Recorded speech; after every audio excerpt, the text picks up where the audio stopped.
dengan segala hormat kami persilahkan.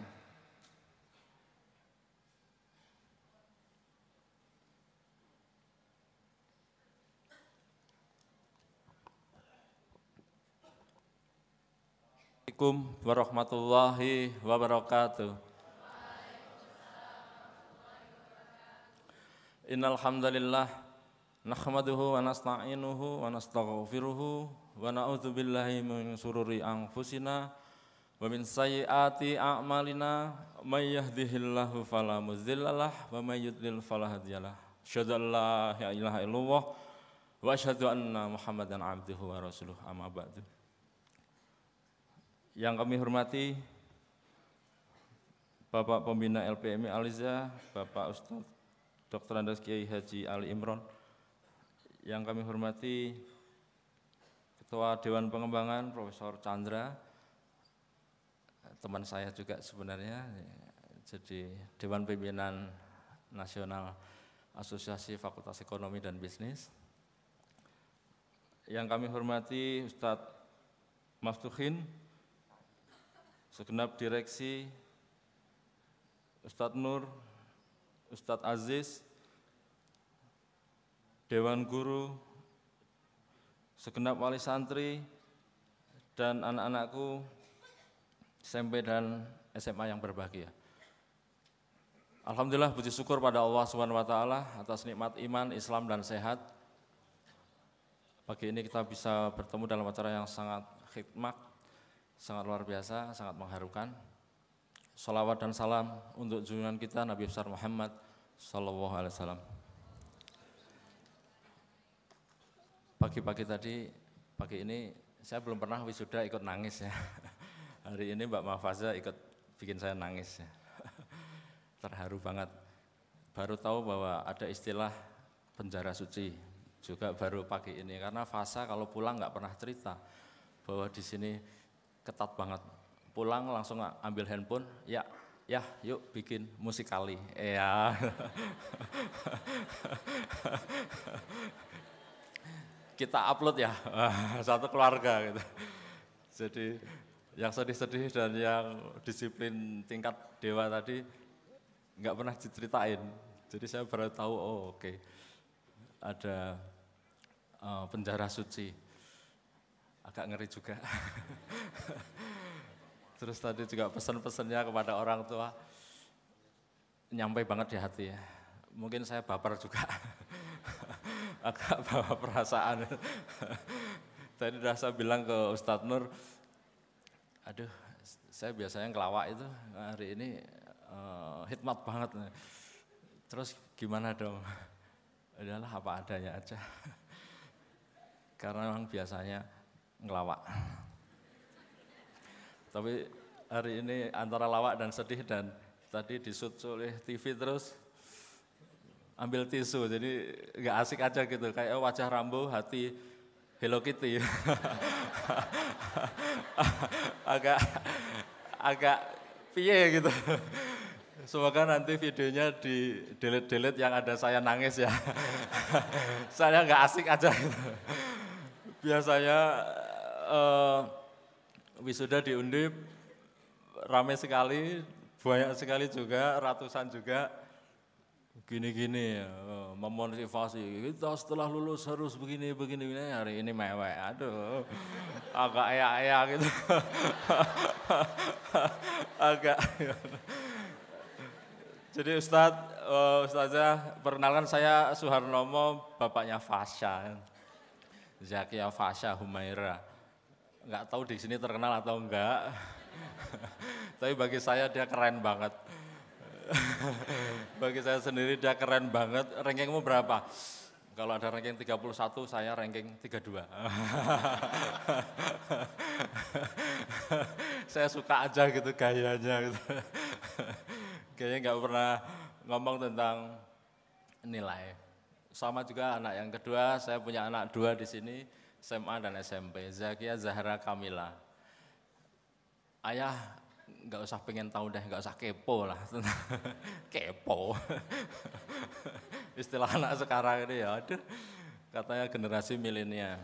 nggak usah kepo tentang nilai saya. Baik-baik, saya baik-baik saja di Al-Izzah. Udah. Kenapa kamu baik-baik saja? Nggak usah tanya, karena Allah Subhanahu Wa Taala. Udah nggak pernah ada diskusi lagi, ya sudah.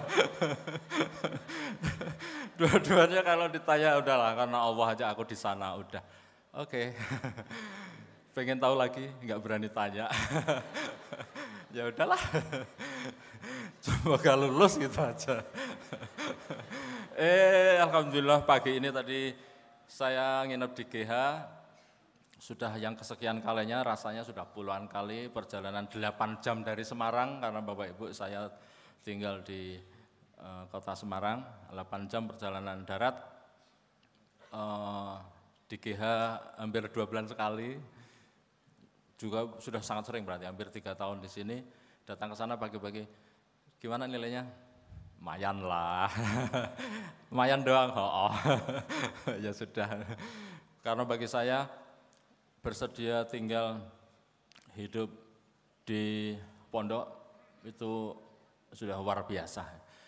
Saya tidak menuntut banyak dari anak-anak saya, karena saya sangat yakin yang disampaikan oleh Ananda Mahfazah tadi benar adanya, luar biasa.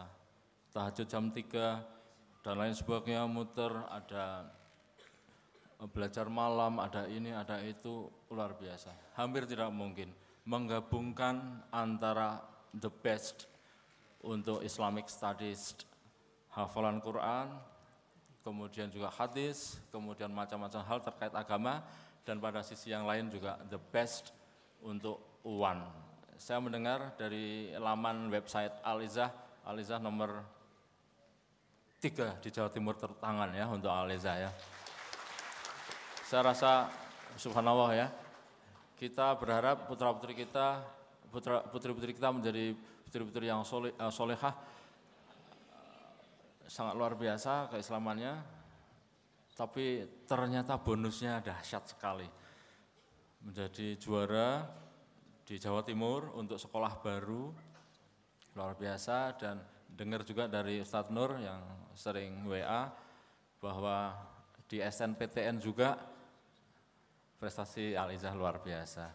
Dari 50% yang apply untuk SNPTN, dari ya 50% yang ranking, 50% masuk di perguruan tinggi yang keren, perguruan tingginya Prof. Chandra dan di Unair. Setiap tahun, 2 tahun terakhir ini, terima kasih. Bukan untuk saya, tapi untuk Al-Izzah, untuk Ustadz Imron dan direksi, dan juga Ustadz Ustazah ya, yang sangat luar biasa. Gue mah penonton doang, dari jauh, tepuk tangannya dari jauh, sama ini saya pakai jari aja. Keren sekali. Tidak gampang untuk nembus UB, nembus Unair, top 10 lah di Indonesia. 2 tahun terakhir, teman-teman Al-Izzah selalu dibawa ke Undip. Kalau tiap minggu kita dapat kunjungan dari SMA-SMA seluruh tanah air, yang nerima biasa aja, tetapi kalau yang dari Al-Izzah pasti diterima oleh dekan sendiri ya. Ya enggak sih? Iya.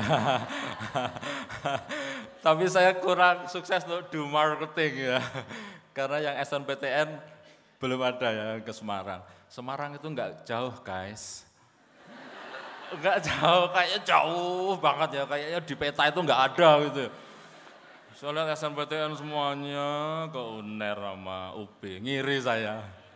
Coba aja saya dapat 1, 2, 3 kayak Mbak Mahfazah tadi, wah pasti kampus kita tambah barokah. Bener nih, saya tunggu nanti SBMPTN, syukur-syukur UM atau UM internasional ya. Kita masih buka sampai tanggal 16. Mohon maaf deh Ustadz Imron, sekalian marketing. Karena kita ya keren-keren dikit kayak UB lah gitu ya, karena ada Ustadz Chandra Pak Dekan. Bagus juga, kita juga ada 3 tahun di Undip, 1 tahun di Universitas Mitra, di Sorbonne, di France, di Spain, di Netherlands, dan lain sebagainya. Keren juga. Nggak percaya sudah, nanti lihat aja ranking dikti, nanti kan keren. Universitas Diponegoro, Fakultas Ekonomi dan Bisnis, punya kelas internasional. Saya tunggu ya. Atau setidaknya Bapak Ibu yang pengen ke Undip, tip dan trik masuk Fakultas Ekonomi ya. Nanti ketemu saya setelah season ini. Mohon maaf Ustaz. Habis saya tuh, aduh, kok ada orang lulusan kayak gitu bagus-bagus gitu, gimana cara nyetaknya gitu. Karena ya pergaulan sekarang di saat orang lain pada sekedar lulusan berantem, ada yang terbunuh dan lain sebagainya. Itu di luar sana, di planet yang lain ya. Alhamdulillah di planet Aliza ini dahsyat banget ya. Dari pesannya ke kita aja bikin mewek, bikin sedih. Berharap banget bahwa kita memiliki putra-putri yang seperti itu tadi dan istiqomah selamanya. Bapak Ibu dan anak-anakku yang kami hormati, saya kebetulan jadi ketua sekretaris Ikatan Cendekiawan Muslim Indonesia Jawa Tengah. Pernah ikut forumnya Pak Habibie. Pak Habibie ditanya, berandai-andai, Pak Habibie, ada tanya pada Pak Habibie, kalau Pak Habibie ditanya, kamu lebih pilih mana? 100% kamu keren dalam hal teknologi atau 100% kamu keren dalam hal imtak, iman dan takwa. Pak Habibie yang memiliki banyak sekali prototipe di Boeing, kemudian punya paten luar biasa aja dengan tegas mengatakan, kalau harus memilih, saya memilih 100% iman dan takwa. Pak Habibie itu, orang mungkin salah satu orang yang paling cerdas di dunia. Tetapi kalau boleh milih lagi dan bisa dua-duanya, berarti 100% iman dan takwa dan 100% teknologi. Kami membayangkan Habibie muda ya. Kalau Habibie muda namanya Habibah muda. Kali ya. Karena putri-putri dari Al-Izzah semua, putri-putri kami membayangkan akan banyak sekali Habibie yang sangat luar biasa seperti Pak Habibie. Iman takwa 100%, teknologi dan knowledge, science 100%. Entah pada akhirnya nanti sebagian akan menjadi ibu rumah tangga, ibu rumah tangganya keren sekali gitu ya. Pintar sekali dalam mendidik anak karena cerdas luar biasa dunia akhirat. Luar biasa. Dan kami bersyukur sekali anak mau ke Al-Izzah dengan kesadaran sendiri dan milih sendiri dan nyari sendiri di website. Saya rasa ini sangat luar biasa. Kami sangat berterima kasih untuk anak-anakku semua, tidak hanya Fasa dan Mila, tapi juga teman-teman semua yang sudah dengan rela hati dan lapang untuk masuk di Al-Izzah. Bapak Ibu yang kami hormati, memang berat hidup melepas anak di pesantren, pasti pertama-tama kita menahan untuk anaknya nangis, ya bapaknya sebenarnya lebih nangis. Pasti apalagi anak putri, anak pertama kalau saya gitu. Aduh sembunyi-sembunyiin gitu ya, Fasa berangkat terus kita rangkulan sama ibunya. Aduh kayaknya piye gitu ya. Lama-lama 3 tahun juga, alhamdulillah ya. Hari ini kita wisuda. Tadi sudah saya sampaikan betapa beratnya perjuangan dari Dewan Direksi di Yayasan dan Ustadz, Ustazah di sini. Karena tidak gampang, masyarakat umum meminta kita memiliki UAN yang tinggi sebagai parameter bahwa we can compete dengan sekolah yang lain. Tapi sisi yang lain kita juga memiliki ghiroh bahwa sekolah itu ya tidak gitu-gitu doang, bahwa penanaman akidah sejak dini itu jauh lebih penting dari akuisisi ilmu umum dan itu dilakukan oleh Al-Izzah. Saya sangat percaya ini sangat luar biasa, sebuah ikhtiar yang ya hanya Allah yang akan membalasnya. Oleh karena itu kami ucapkan terima kasih yang sebesar-besarnya kepada keluarga besar Al-Izzah. Dan bersyukur juga Al-Izzah memiliki fasilitas yang sangat luar biasa. Fisiknya dahsyat, saya rasa ruhiyahnya juga dahsyat. Karena kita memiliki ustadz-ustazah yang sangat oke. Akan berasa, fisik doang, kemudian fisik dan ruhani yang kuat akan berasa dalam keseharian. Bapak Ibu yang kami hormati, kami ucapkan selamat kepada Ananda yang sudah lulus dari SMA. Perjuangan lebih keras lagi, selamat kepada teman-teman yang sudah masuk di SNPTN, perjuangan untuk SBMTN masih ada.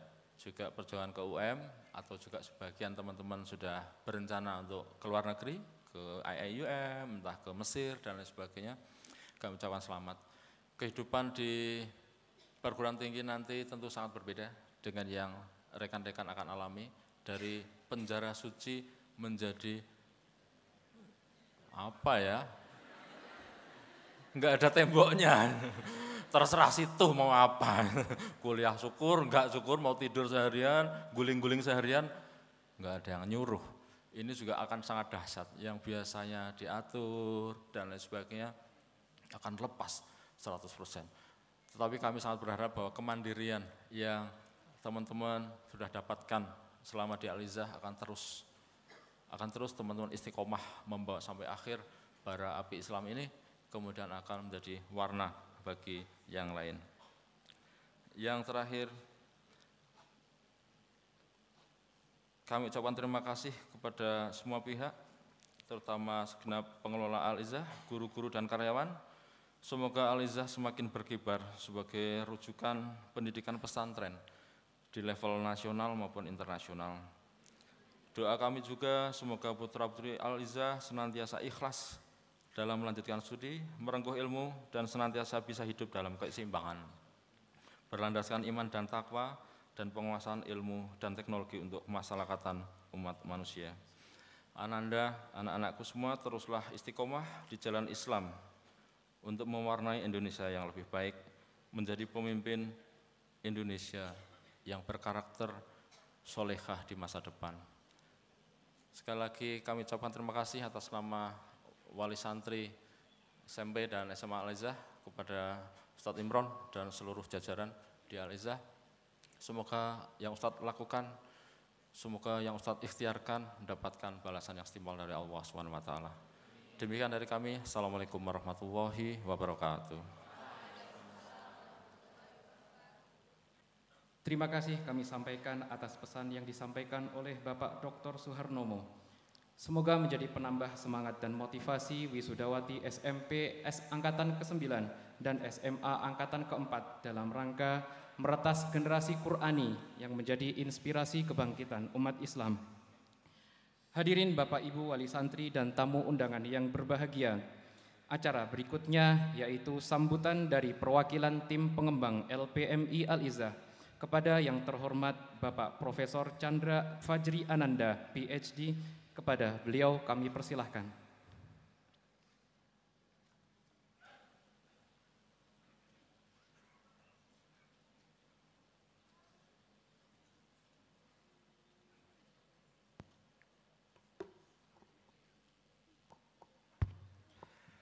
Bismillahirrahmanirrahim. Assalamualaikum warahmatullahi wabarakatuh.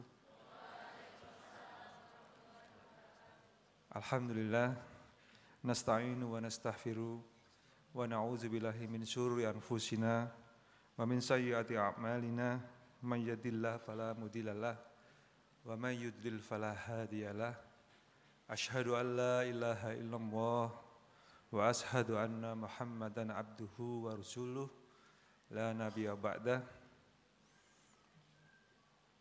Yang terhormat, saya sebut bapak saya dulu, bapak mertua saya, ketua yayasan, Pak Direktur, Bapak Ustadz Ali Imron, dan teman-teman tim pengembang, Prof. Amin, Pak Johari, Syekh Usman, serta para guru, ustadz dan ustazah, serta wakil orang tua. Tadi saya lihat beberapa teman saya yang di depan Pak Dr. Suharnomo, ini teman saya mengelola Asosiasi Fakultas Ekonomi dan Bisnis se-Indonesia. Dan juga para orang tua, siswa, siswi, santri yang berbahagia serta anak-anak semua, yang tentunya hari ini menjadi hari yang sangat berbahagia karena sudah lulus dari penjara. Penjara walaupun suci maupun tidak suci pasti tidak enak, namanya penjara. Tetapi Dulu pada waktu awal kita bersama-sama dengan teman-teman mendirikan Aliza, itu muncul dari pemikiran yang sederhana sebenarnya. Kita melihat di era-era mendatang, peranan orang tua itu semakin berat. Kita orang tua dididik di era-era yang sangat konvensional, yang sangat mungkin tidak ada teknologi, di mana komunikasi antara orang tua dengan anak-anak sangat dekat. Mungkin di era-era saya kelahiran tahun 64, itu televisi nggak banyak, masih hitam putih. Kita kalau lihat TV itu di kelurahan atau di kecamatan, sehingga komunikasi kita dengan anak-anak kita sangat dekat, atau orang tua kita dengan anak-anak kita sangat dekat. Sehingga orang tua bukan hanya orang tua tetapi juga sebagai pendidik dan juga pengajar. Era saat ini sudah sangat berubah. Bagaimana anak-anak kita yang di pondok pun itu masih paham bahasa-bahasa yang dipakai Pak Suharnomo tadi. Baper, apalagi tadi Pak? Kepo. Yang itu bahasa-bahasa yang dipakai di dalam bahasa-bahasa medsos. Anak-anak kita tidak steril dari dunia medsos itu. Dalam Al-Quran dikatakan qaulun sadida, berkata-katalah yang baik. Kita juga tahu mungkin mengikuti dalam hampir 1 tahun terakhir ini bagaimana salah satu pejabat di negeri ini, gubernur salah satu provinsi yang jatuh hanya karena kata-katanya. Dan ini kita juga di dalam medsos itu mengumbar kata-kata yang mungkin kita lagi emosi atau apa. Sehingga anak-anak itu mengeluh ujiannya sulit. Mengeluhnya tidak ke orang tua, mengeluhnya ke medsos. Hatiku sakit. Atau aduh aku punya teman kok seperti itu dan selanjutnya. Jadi yang menjadi orang tua sekarang ini bisa jadi medsos.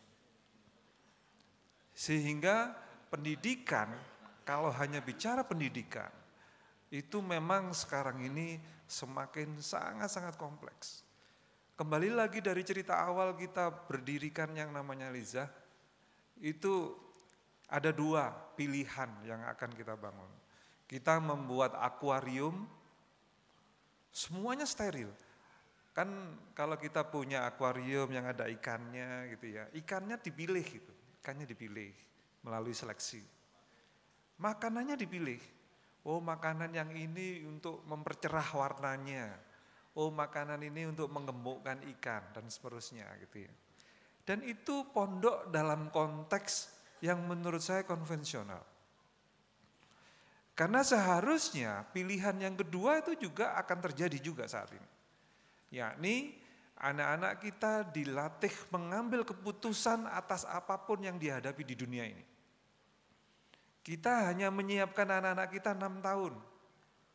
Let's say insya Allah kalau normal usia kita kan 63 tahun. Kalau 63 tahun kurangi 6 tahun sekitar setelah uang ini lupa semua biasanya ya. 63 dikurangi 6, 57. Berarti hampir 57 tahun kita menghadapi kehidupan kita sendiri. Sendiri.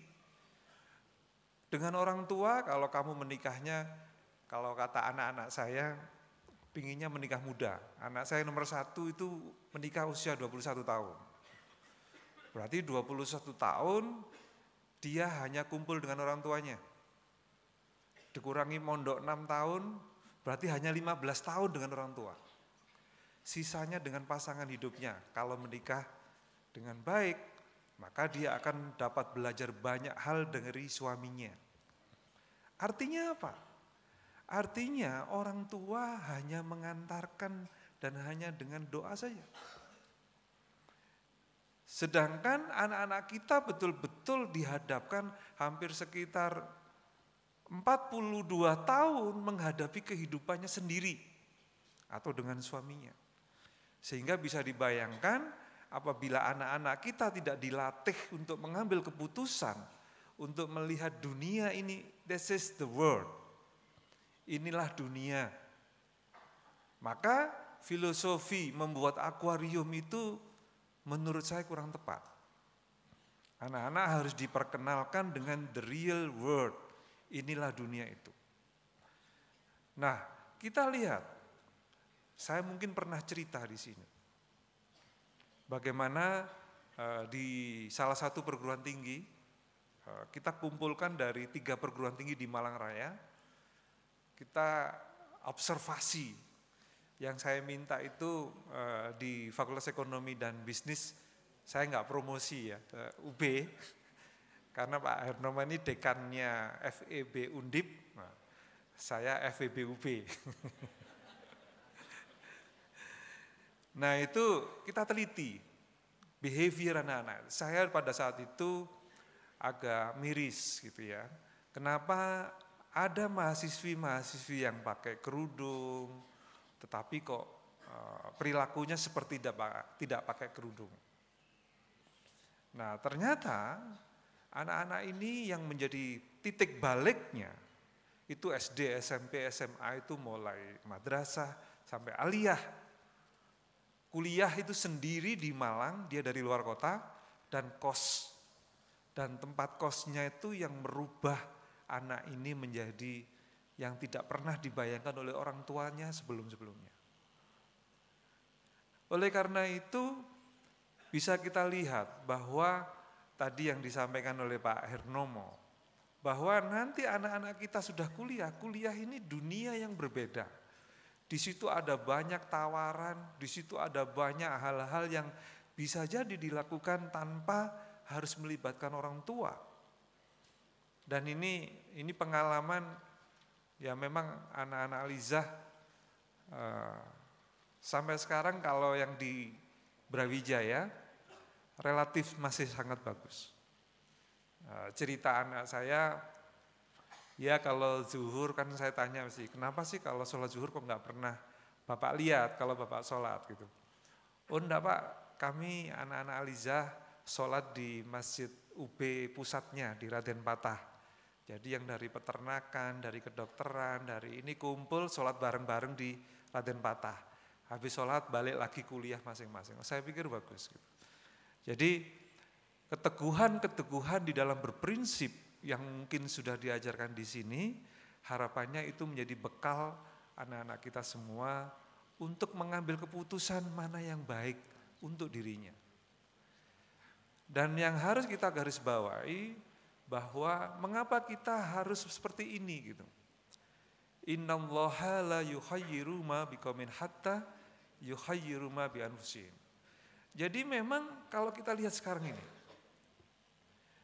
di Indonesia 1% penduduk itu menguasai 49% aset nasional.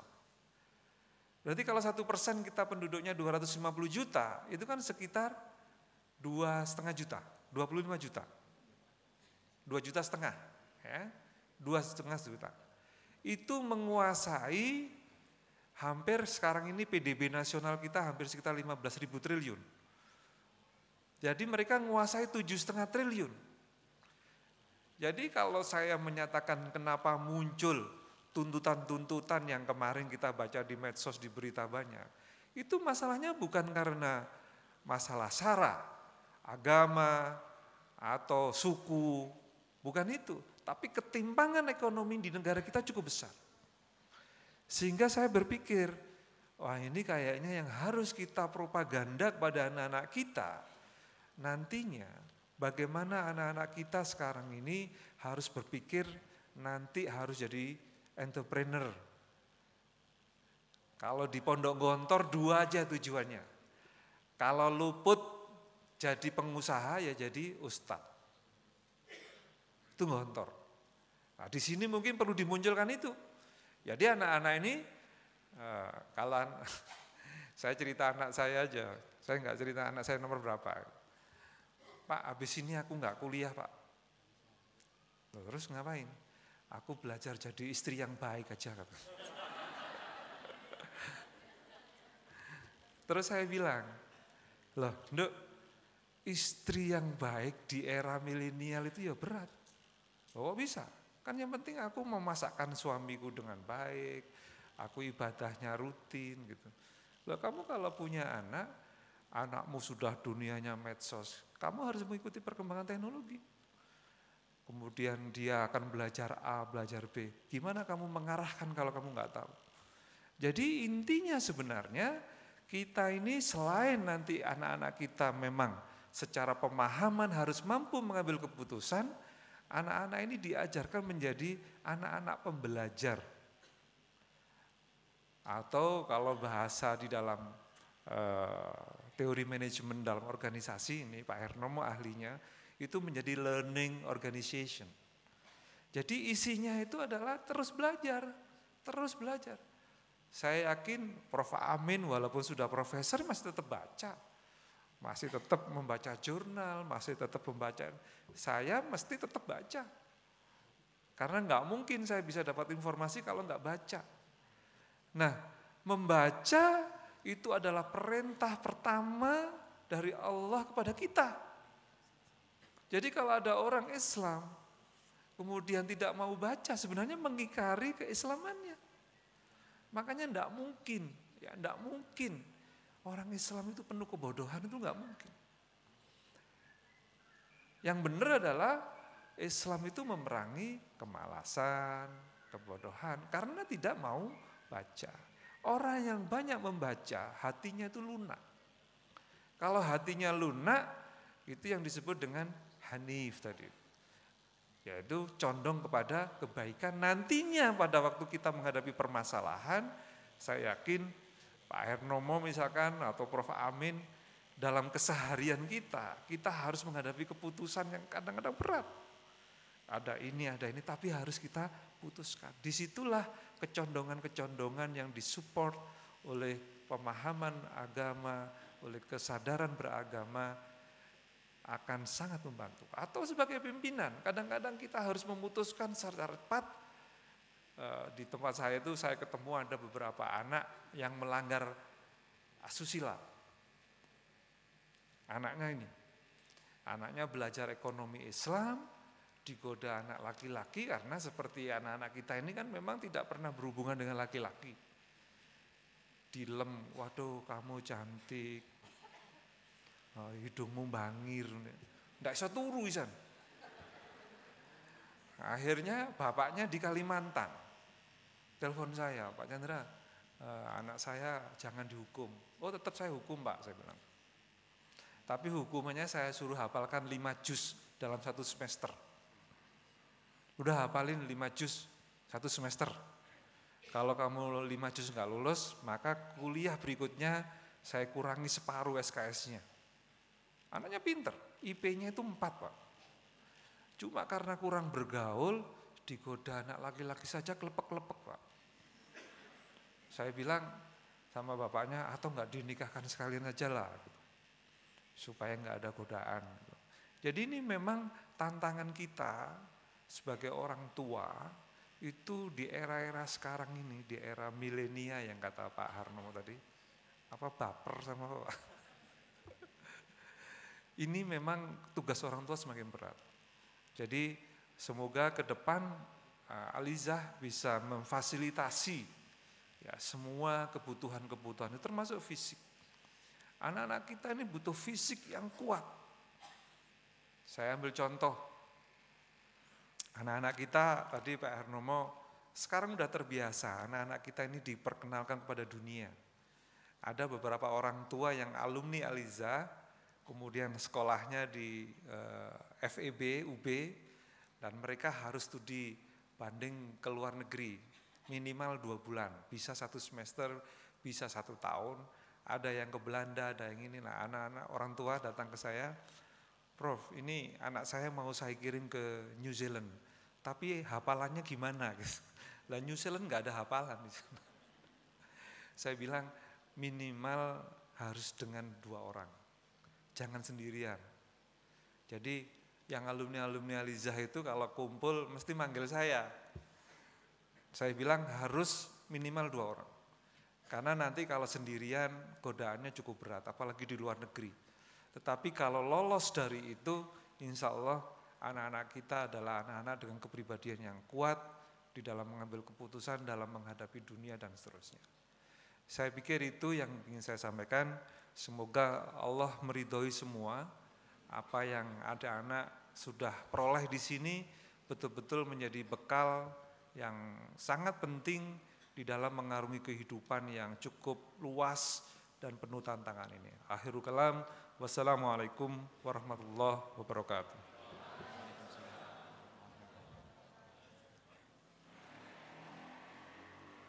Terima kasih kami ucapkan kepada Bapak Profesor Chandra Fajri Ananda. Semoga yang telah beliau sampaikan dapat bermanfaat serta memberikan motivasi untuk bekal hidup kita di masa yang akan datang. Amin, amin, ya rabbal alamin.